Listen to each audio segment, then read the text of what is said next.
All right. Hi, everyone. I'm Dr. Derek Ihori. I'm the Executive Director of Special Education and Psychological Services for the La Cañada Unified School District. And it is Dyslexia Awareness Month. And so we thought that it might be good to do kind of an informational session on dyslexia for parents, especially in these times of COVID and the school shutdowns and distance learning. You guys are so much more hands-on with your kids than would be typical. And so we wanted to make sure that we provide you with some information about dyslexia and reading disabilities and difficulties in general. I want to thank Karen Hurley as well as Anais Wen, our Associate Superintendent of Educational Services, for helping to put this together for us so that we could have this for you tonight. Also, we will be presenting with Christy, who's one of our school psychologists. I'll be taking on a couple of slides as well. A little bit about me, in case you don't know me. I was a school psychologist before becoming an administrator, and so my specific experience as far as dyslexia and reading disabilities go relates to my role in that capacity, as well as a special education administrator, although not all reading disabilities and reading difficulties fall under special education. As a school psychologist, I assessed somewhere between 300 and 400 students over the course of my career. Hundreds more I've been involved in as far as the planning and educational programs go for students who have reading difficulties. I'd say about 99% of our referrals are probably related to concerns about reading. That's a little bit about me. I will turn it over to our presenter, Christy, who's one of our school psychologists, so that she can tell you a little bit about her experience and background. Hi, my name is Christy. I'm a school psychologist currently at Palmcrest Elementary and La Cañada Elementary. I've been a school psychologist for almost about 9 years. And within that 9-year span, I've conducted probably somewhere between 400 to 500 assessments, and the majority really looking at possible specific learning disabilities and reading difficulties. Ever since grad school, I've really enjoyed working directly and providing reading intervention. My grad school really focused on something called RTI, and it's before special education that we're involved in looking at the data of the reading intervention and seeing and making database decisions based on how is this student responding to these interventions. So that's something I really took away from my grad school education. I do try to go to as many trainings regarding specific learning disabilities and dyslexia throughout my career, and I'm really excited to be here. I also do have a background in marriage and family therapy, so I really like to consider the child as a whole child, not just only focusing on deficits, but really approaching the child in a strength-based manner. So we'll be going over some strategies to tie in some of the student strengths and so forth. And a couple of housekeeping things before we get started. So we're scheduled to go from 6 o'clock to 6:45. We want you to have time to be able to have dinner with your families after we finish up today. We will be taking questions. If you have questions, please put them in the question and answer box that you'll see probably down towards the bottom of your window. And we'll try to answer these as the presentation is going on through the chat. And if there are additional questions or things that seem to require more explanation, we'll be answering those after the presentation itself as well. We've set aside some time to be able to do that. We won't be able to get to all questions most likely, but we'll do the best that we can. And also we won't be able to answer any questions that are about an individual student. I know that everybody has their own situation with their particular child, but we won't be answering questions that are very specific like that. Those are for your school teams and your teacher to be able to work with for you. This is more of a broad training about dyslexia in general. Thanks, Derek. So the purpose of today's training is to define dyslexia. As we define it, our hope is that it helps demystify dyslexia. It's kind of a really broad topic that the word's thrown around, but a lot of times it's hard to really pinpoint and define. We're going to talk about what does dyslexia look like in the school setting? Answering questions like, can we assess for dyslexia? Do we diagnose dyslexia? Do we treat dyslexia in the school setting? And then also we'll wrap up with talking about some best practices in supporting students with dyslexia. And we're really hoping that this information gives hope to parents with students who might have indications of dyslexia. And with this information that you're also empowered to enhance your ways to bolster reading instruction and practice even in the home setting. So we're just going to start with a quick, it's a really powerful introduction, an broad overview of dyslexia.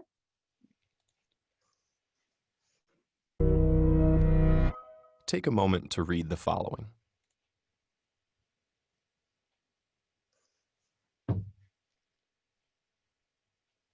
How was that? Frustrating? Slow? What were those sentences about? They're actually a simulation of the experience of dyslexia, designed to make you decode each word. Those with dyslexia experience that laborious pace every time they read. When most people think of dyslexia, they think of seeing letters and words backwards, like seeing B as D and vice versa, or they might think people with dyslexia see saw as was. The truth is, people with dyslexia see things the same way as everyone else. Dyslexia is caused by a phonological processing problem, meaning people affected by it have trouble not with seeing language, but with manipulating it. For example, if you heard the word cat and then someone asked you, remove the C, what word would you have left? At. This can be difficult for those with dyslexia. Given a word in isolation like fantastic, students with dyslexia need to break the word into parts to read it. Fan-tas-tic. Time spent decoding makes it hard to keep up with peers and gain sufficient comprehension. Spelling words phonetically like S-T-I-K for stick and F-R-E-N-S for friends is also common. These difficulties are more widespread and varied than commonly imagined. Dyslexia affects up to 1 in 5 people. It occurs on a continuum. One person might have mild dyslexia, while the next person has a profound case of it. Dyslexia also runs in families. It's common to see one family member who has trouble spelling, while another family member has severe difficulty decoding even one-syllable words like catch. The continuum and distribution of dyslexia suggest a broader principle to bear in mind as we look at how the brains of those with dyslexia process language. Neurodiversity is the idea that because all our brains show differences in structure and function, we shouldn't be so quick to label every deviation from the norm as a pathological disorder, or dismiss people living with these variations as defective. People with neurobiological variations like dyslexia, including such creative and inventive individuals as Picasso, Muhammad Ali, Whoopi Goldberg, Steven Spielberg, and Cher, clearly have every capacity to be brilliant and successful in life. All right. Oops, sorry.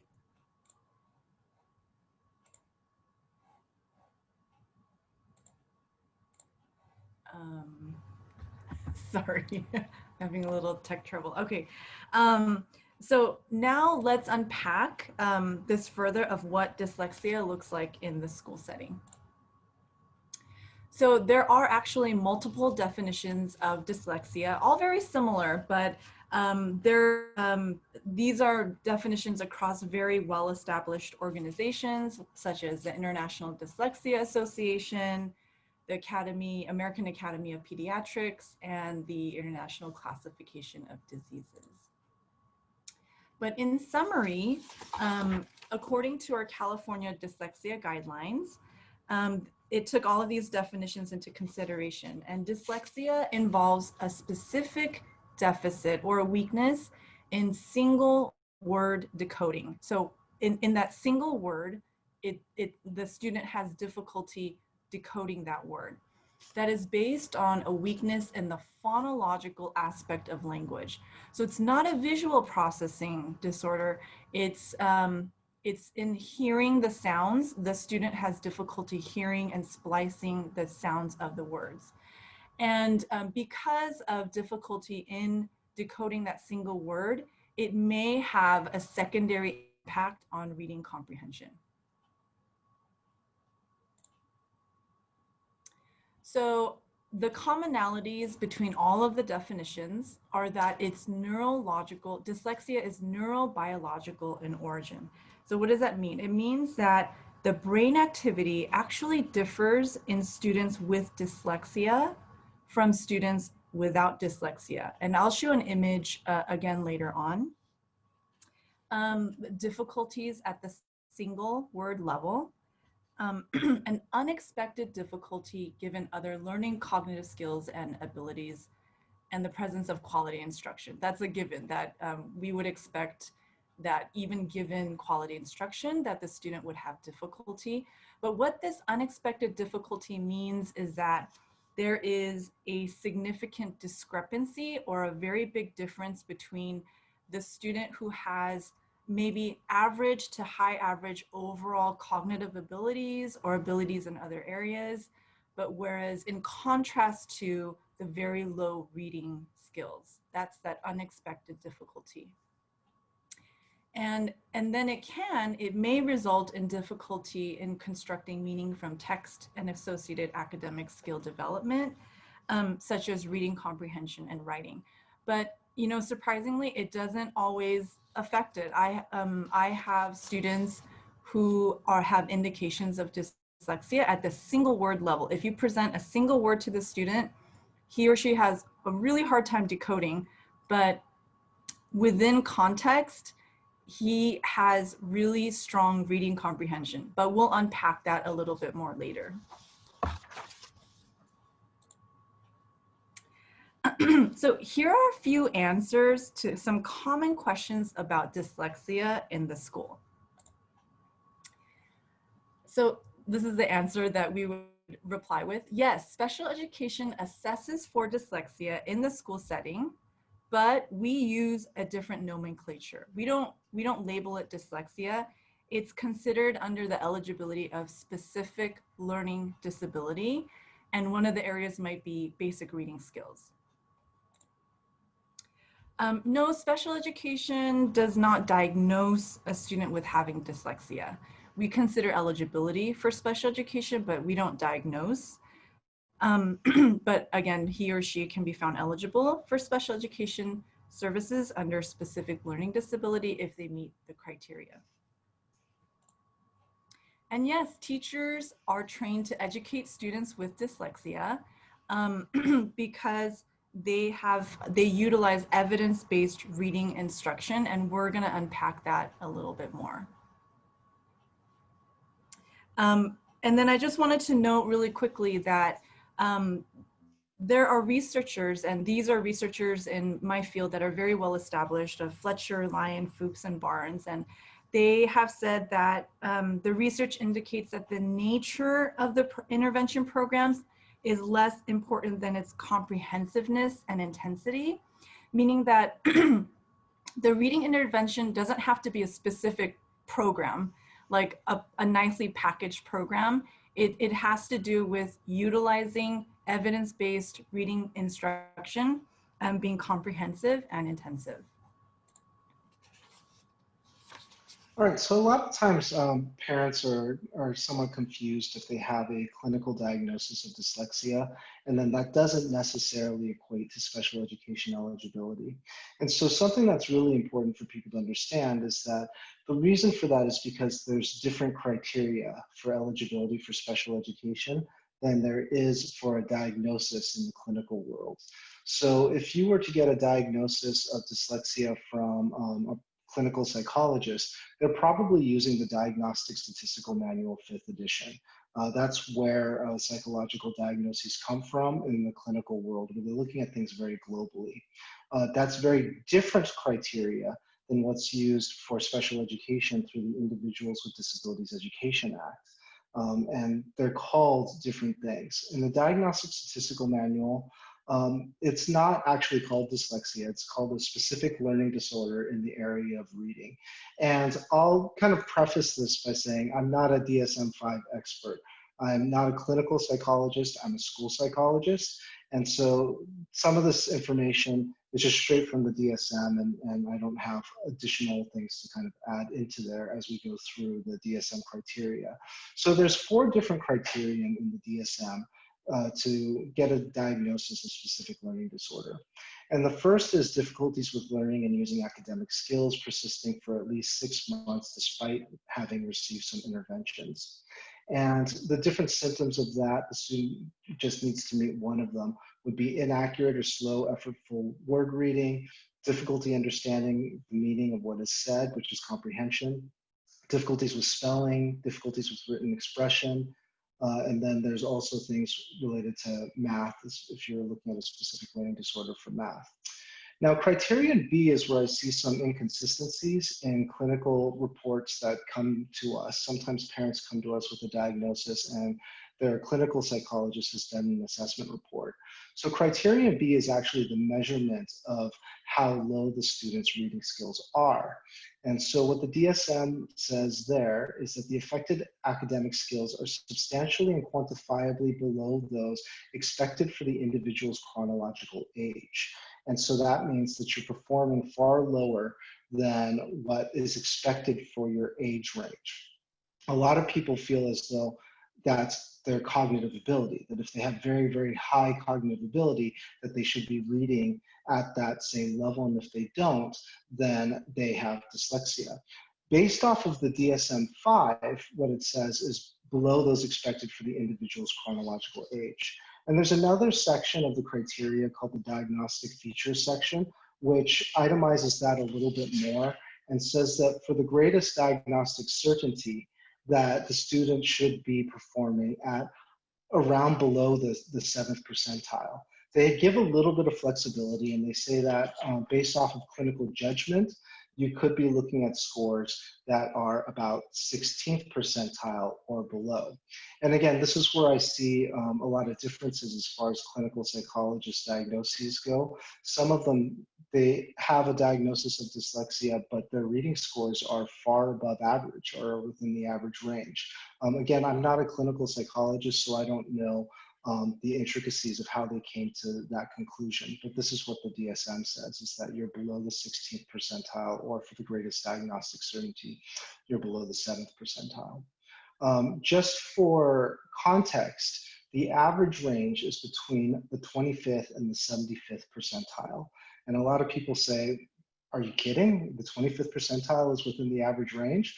Yeah, that's correct, because the 25th to the 75th percentile is the middle 50% of the population, and therefore, by definition, that's the average range. Where I think that the DSM got the 16th percentile is probably because that's one standard deviation below the mean. So some of them actually take the average range down to the 16th.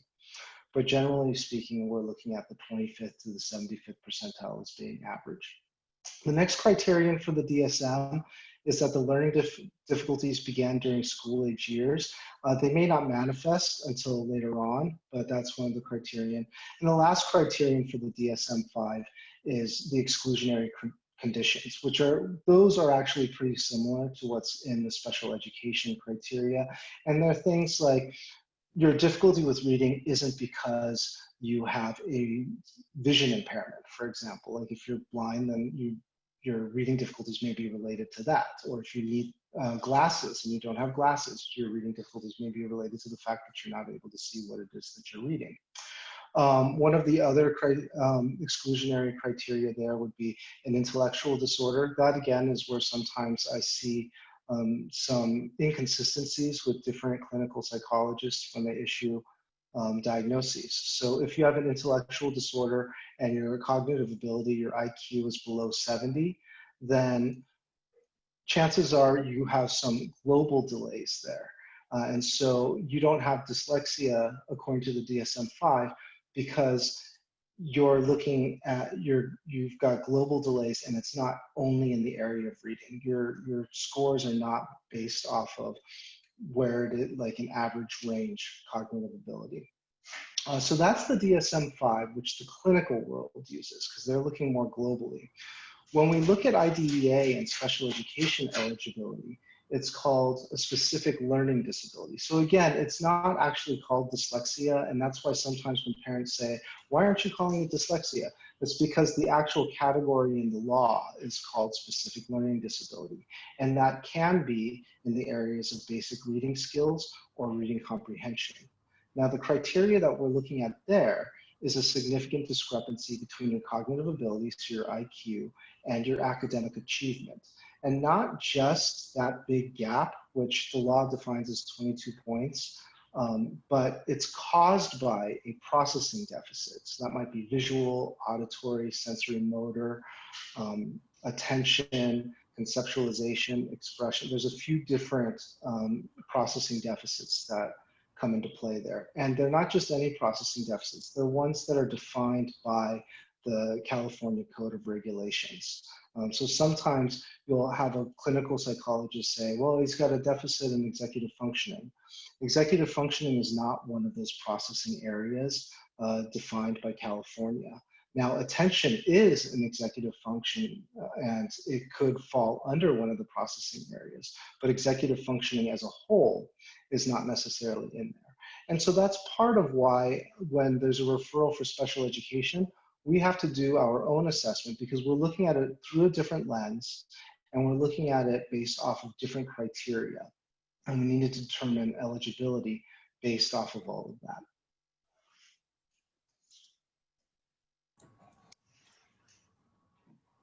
So there are children with dyslexia in every classroom.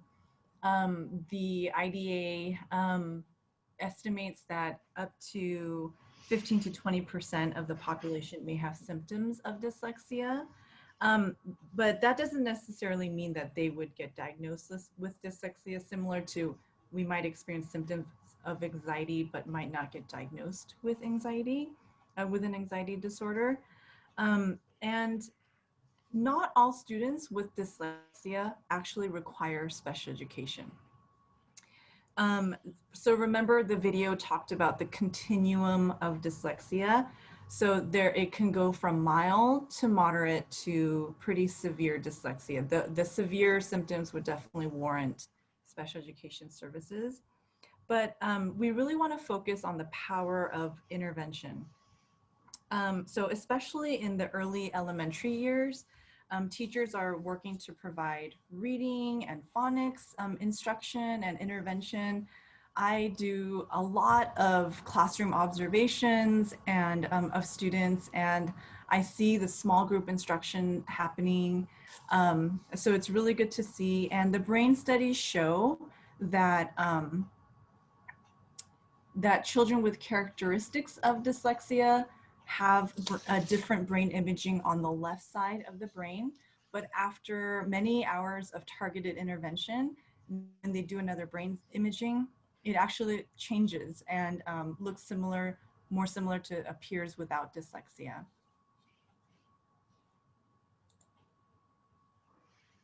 So how does reading actually happen?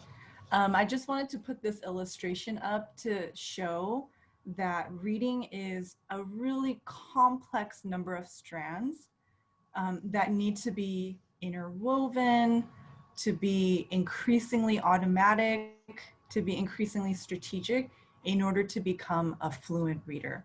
And we're going to unpack a lot of these areas in the coming slides.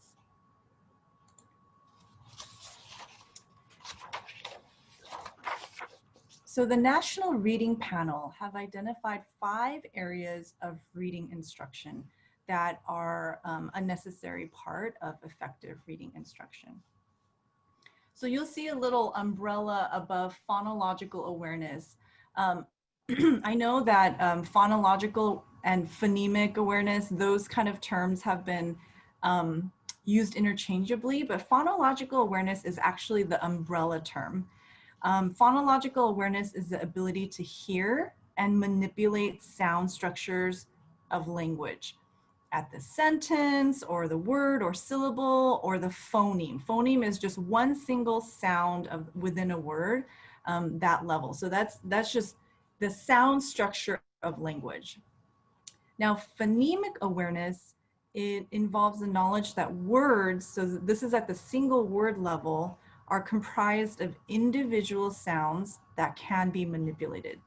And this practice can actually start in preschool. And they do, preschools do this all the time without really labeling, now we're gonna practice our phonemic awareness, phonological awareness. So for example, the sound k in cat is a phoneme. So I'll go more into depth on phonological and phonemic awareness and some fun activities you can do at home on the next slide. Just going on to the second bullet point, phonics is now involving the alphabetic principle.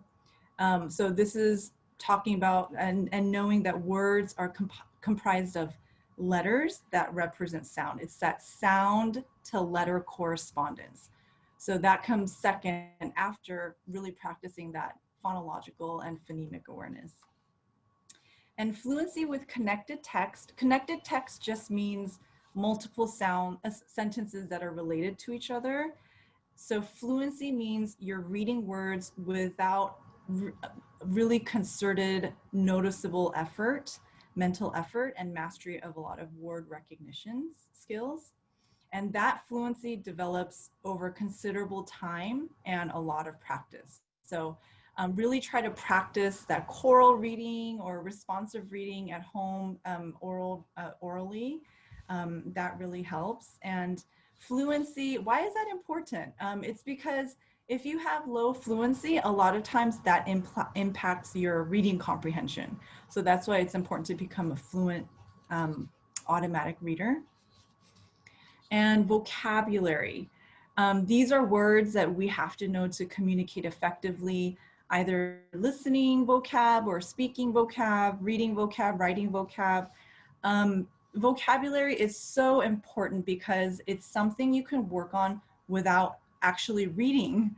It's very empowering for the individual. And Dr. Ihori will review later how vocabulary can be an important tool for some of our struggling readers, especially in the older grades. So vocabulary can be enhanced by exposure in so many ways. Dialoguing with parents about just a variety of topics, audiobooks, educational programs, allow your child to read the books of his or her interest, especially if they're hesitant readers. Really, if they're really struggling and especially if they're at an older age, listen to a lot of audiobooks because this really helps to maintain the vocabulary that they would be being exposed to if they're reading the text. It just makes a really, really huge difference when they're for their reading comprehension as well. So I have students who I assess who have poor reading skills. Again, I shared the story earlier, but a very strong vocabulary because I also assess their vocabulary, and their reading comprehension is actually in the average range. And partly it's because they're able to extract meaning from context. So again, that vocabulary, I just can't stress that enough. Just really exposure and practice. So we're gonna try a fun reading activity. And this is not an evidence-based practice. And the actual message of the passage that I'm gonna show you is not important. But I'm gonna give you a few seconds to try to read this.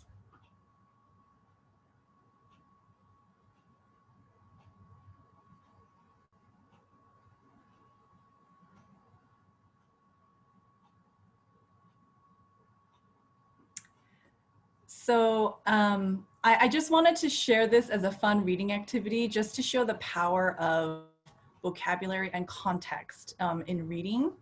And many articles guess that we're able to read this because one of the factors might be the power of context. And lastly, under reading instruction is text comprehension or reading comprehension. This is the whole point of why we're reading. And we want to teach our students how to extract that message. What is the author's message in that particular text?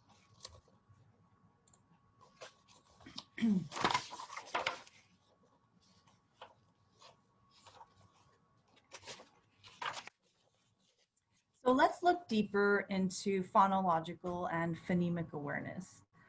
Phonological awareness, again, is that ability to hear just general sounds in our language at the sentence, word, syllable, and phoneme level. So for example, at the sentence level, you can ask some activities that you could do at home for our younger kids. Might be, oh, how many words can you hear in this sentence? Halloween is on Saturday. 4 words. So that's one way of building that phonological awareness. At the word level, you could ask about rhyming. Do these words rhyme? Distribution and retribution. I mean, you wouldn't use those, but you could just practice rhyming. Do they rhyme? Do they not rhyme? At the syllable level, what is the last syllable in the word presentation? You could do this in the car, over the dinner table. At the phoneme level, what is the final sound in photo? You'll see in the umbrella there, right here, it says onset rhyme. I just wanted to show a little visual example of that. So the onset is the B, is that beginning sound. And the rhyme is AG, and that's what we're rhyming by changing the beginning sound to D. So what would B-ag be? Bag. And then when we change it and put a D in here, it would be D-ag, dag. And the more fluent and more practice that you could do with your child, that will really help with that phonological awareness and decoding as well. So phonemic awareness involves, again, that knowledge of that the words are comprised of individual sounds that can be manipulated. So for example, you can practice matching sounds. So you could do things like, which word starts with the S sound, like snow? Soap or bed? And just really building that phonemic awareness. You could practice blending sounds, and that's like, what word do these sounds make? B, l, e, n, d.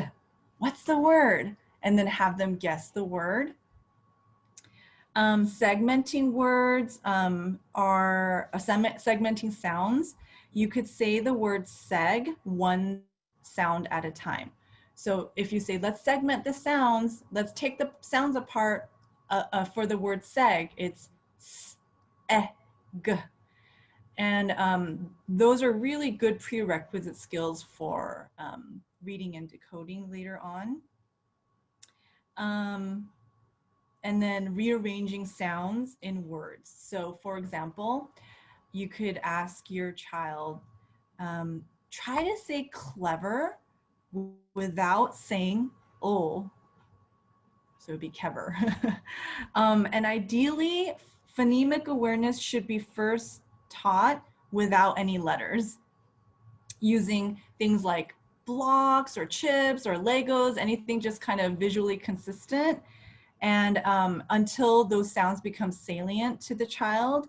And that's recommended because children can learn to hear these sounds without getting confused by the letters. And that helps really build that foundation.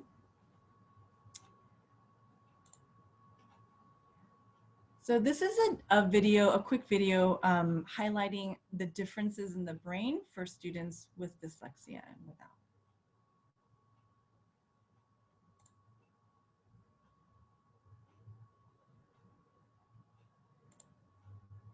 When we study children or adults with dyslexia, we find that some of those areas aren't activated quite the same as they are in people who do not have dyslexia. The imaging research has given us kind of a very nice inside view of the reading brain and how it differs in struggling readers. And it's also given us an opportunity to ask the question, what happens in children or adults who have had difficulties with reading when they're given some tutoring and they're given the skills that they need to sound out those words, to really apply the code to allow them to pronounce the words and get better and more fluent at doing that. The research shows that if you are very explicit in instructing children about the rules of phonics and understanding how language is structured and then how it relates to the written counterpart, and if you use methods that show children in a very structured way, in a very intensive way, how that works, that really is a key component to a successful intervention. And once you understand the relationship between sounds and letters and you can read, you then need some time to become a more fluid reader. Give your brain the time to not just increase the skills in phonological processing, but also now have the experience of encountering words again and again so that you can commit them to your visual word memory and have the practice and then go on to use that skill to derive meaning. What isn't considered an effective intervention are the kinds of things that focus on trying to train eye movement control, trying to change a child's ability to balance, and those kinds of things.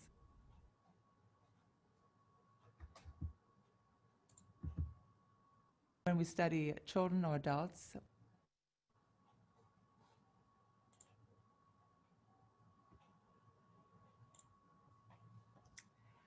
So just as it was discussed, the dyslexia is neurobiological in nature. And so students really do benefit from systematic, cumulative, and explicit intervention. Systematic means that there's an organization and a method to teaching phonics and reading in a specific manner, and cumulative in the sense that there are certain skills that need to be foundational and introduced in a specific order when they're learning at a young age. And explicit meaning each skill is taught directly and clearly. The skills are not implied or gleaned. It's really directly taught. And for phonics intervention, age actually does matter.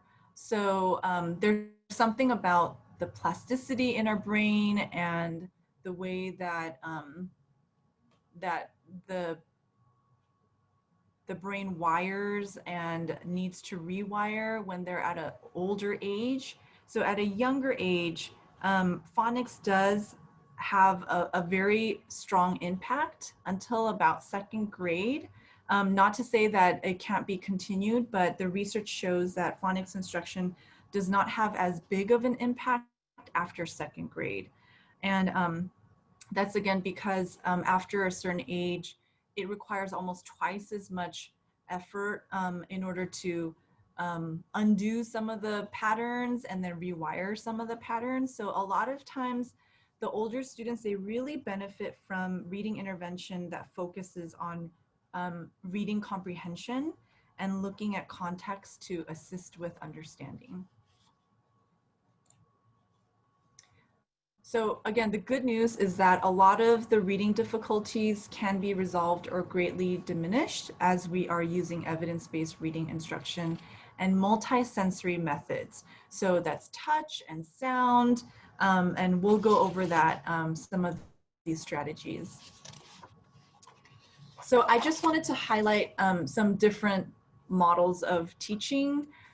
So the structured literacy is a very bottom-up method, meaning that it starts at a very certain lower level skill and it builds and builds and builds.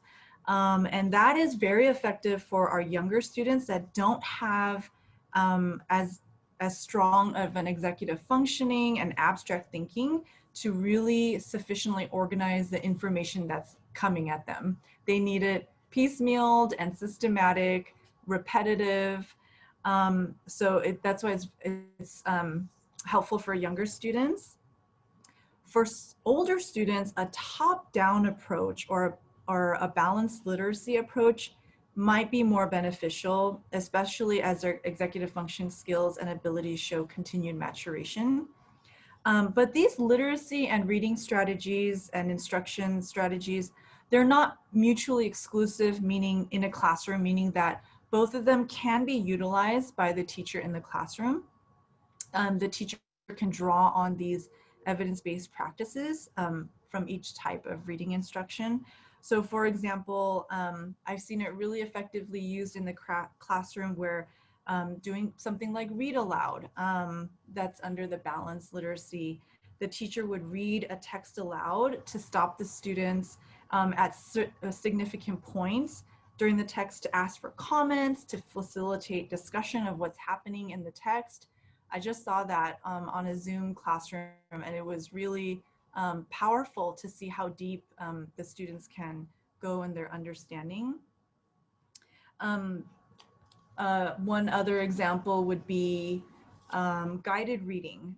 That is an effective strategy that helps students in a smaller group to process certain text together. And the guided reading really does focus on that reading comprehension.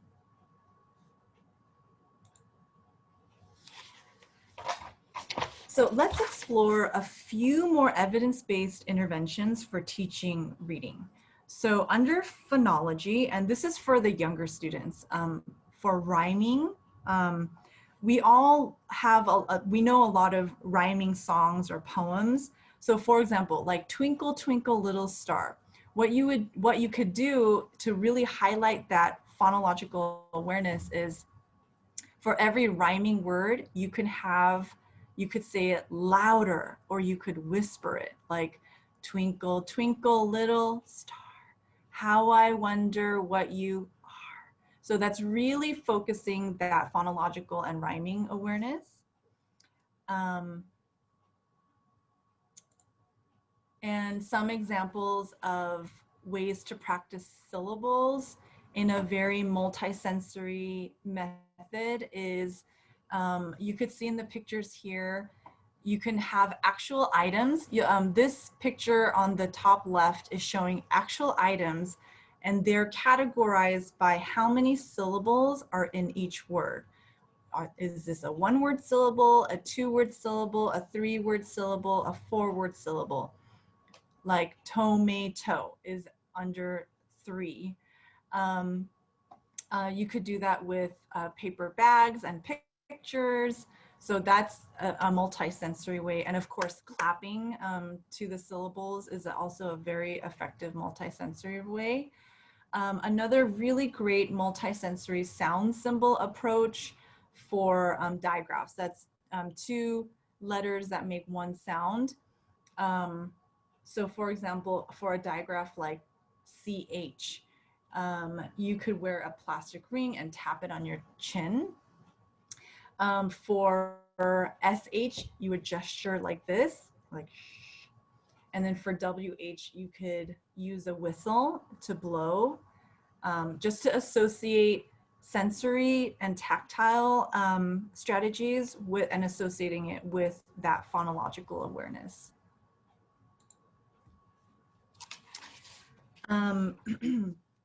Another way of teaching morphology would be to break down the words and teaching them the different ways, the different endings of that one word. And that's also a very tactile and visual way to teach morphology. Oh, sorry.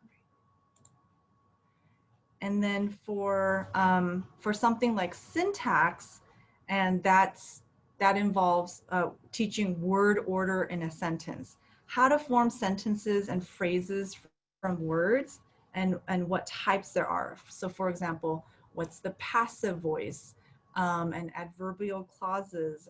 These are some of the interventions that, I mean, these are direct lessons that are taught in the classroom setting. Semantics, and this is a study of words and their meaning in language and that includes figurative language, that includes idioms. And again, the semantics really is enhanced by exposure and background knowledge.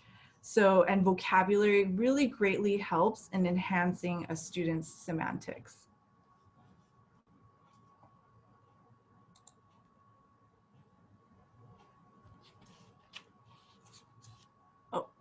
Oh, you're muted.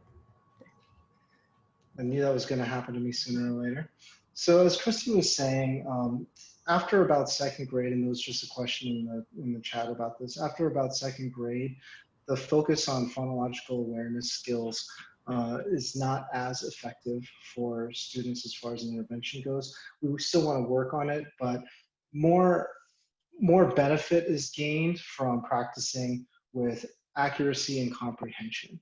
And so as we get into that, and also as we kind of talk about how you can help your students while we're in distance learning, we want to take a look at how the teaching process works, how the learning process works, so that we can identify different ways that we can put interventions into place. Now, this information isn't specific to dyslexia. It's overall research-based pedagogy. And I'll kind of get into this a little bit more in a second. So as far as the learning process goes, it starts off with teaching, and we use multimodal techniques where the teachers are using words, they're using pictures, they're using videos, different things that they can do to activate students' senses. And so, Christy, if you can move on to the next item. So as they're teaching using words and pictures, the student is processing the information that they're being provided with using their eyes and ears. That's the visual and auditory processing. Hopefully they're paying attention.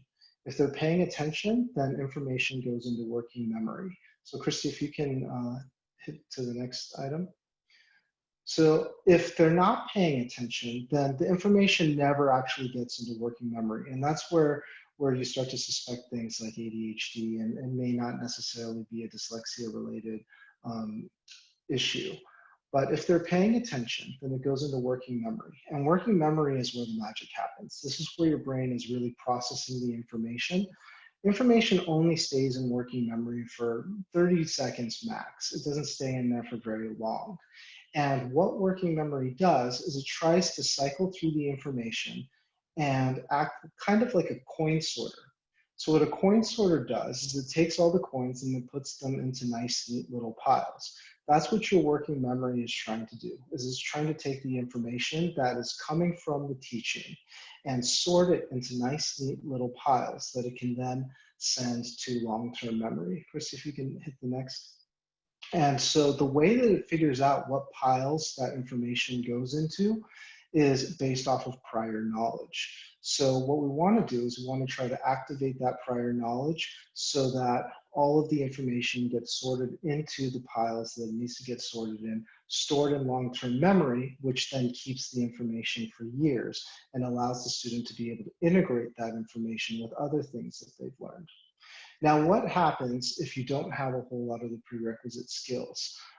Essentially what happens is that it's like putting a whole bunch of coins into the coin sorter all at one time. And what happens when you do that? It tends to get jammed. And that jam is what's called cognitive overload. And so a lot of what we want to do is we want to try to reduce cognitive overload, especially for our students who are having difficulty with their reading skills. If they're not 100% fluent, if they're not reading very, very quickly, we want to try to keep that coin sorter from getting overloaded. And there's a few different ways that we do that. One thing that really causes cognitive overload for a lot of our kids who have dyslexia is vocabulary.